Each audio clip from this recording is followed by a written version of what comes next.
السلام علیکم بابای شام داملای عزیز شیرین سخن ببخشید که من 3 سوال میتونم لیکن جواب گویید. خیلی داره عزیز جواب میگه انشالله. یکم هنگام زن نکاحی گرفتن در شب اول با وی چه خیلی نزدیکی کنیم؟ چون که شریعت من میکند دیگر نمودی نزدیکی ها را. اولش که دادر عزیز شریعت هیچ خیلی نمودی نزدیکی را با همسر من نکرده. اینش گپش ناتوگریست این گپ بودم. خب اکنون میخوایی که رنگ شیخا باشی؟ خب اکنون اون طرفش نمیگم. چیزه کتابا گفتیه؟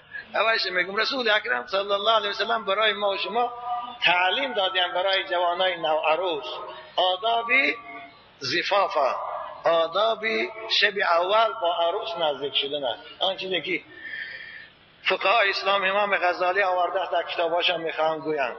یا حکایه هست شوخی داشتیم که نمیگم به رسول اکرم.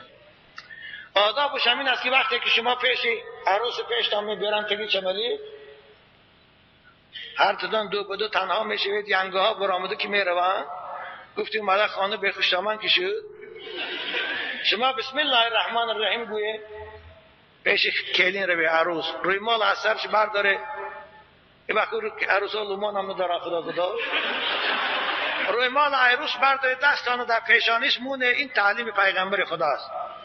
دعا کنه الحمد خدایا گویه اللهم انی اسألک من خیرها و خیر ما جبلتها له. خدایا من از تو عاجزانه دعا میکنم که این عروس من برای من عروس خوش اخلاق کن، عروس با آداب کن، عروس با وفا کن، عروس کن که خاندان من احترام کنه. این دعاست. و اعوذ بک من شرها و شر ما جبلتها علیه. خدایا من پناه میگیرم از این عروس، از بد اخلاقیش، از بے حیاگیش، از بد معاملگیش، از هر خلقی بده که در طبیعت اوست. خدایا از وی من پناه ده. این است آداب اولی جوان شاه بچه ها. این یک. دویمش وقتی کردن در بالای دیوان میشینه در حال او را غلطانده بالا سوار نشد. رسول اکرم نکردن که لا یقعن احدکم علی امرأته کما تقع البهیمه. شما بالای هم سر تانده مانند حیوان برین در حال خیصده سوار نشه. گفتن ولیکن بینکما رسول، باید بین شما این عروس و داماد اول میان رو باشد، میانچی باشد. اصحاب گفتن یا رسول الله من رسول میان رو چی؟ حضرت گفتن الکلام والقبله. یادم اکشین قطعی صحبت کن، صحبت های شیرینی عاشقی و معشوقی لیلی مجنونی کن، بس آنه آیسته آیسته با بوسش کن، با تنهاش مالیدن گیر. وقتی که دیدی که بایم رنگی خودو تیار کی شد انسانی با بسم الله الرحمن الرحیم اللهم جنبنا الشیطان و جنب الشیطان ما رزقتنا گو تکی کرپت را کرد کرنگی. جوان خوب چی خیلی میکنی کاری تو مشت ما کار نداریم. بچه های خوشلو دیگه این دعا رو فراموش نکنه. این دعا پیغمبر خدا رو تعلیم کرد برای ما. بسم الله اللهم جنبنا الشیطان و جنب الشیطان ما رزقتنا. خداوندا من به همسرم همخوابگی میکنم، از این همخوابگی برای من شیطان رو دور کن، از این همخوابگی برای من فرزند خوب صالح اهل ایمان به دنیا بیار. انا من دعا رو کنه بچه ها دام بچه های خوب بجواد. امروز همه پدرها رو بچه هاشون عاقی پدر های، بچه هاشون به حیا و به عفت و افلاس های به خاطر آنکه این سنت رسول اکرم عمل نمیکنه. بنابر اکثر خانداری های پدر و مادران شیطان در این خانداری شریک است.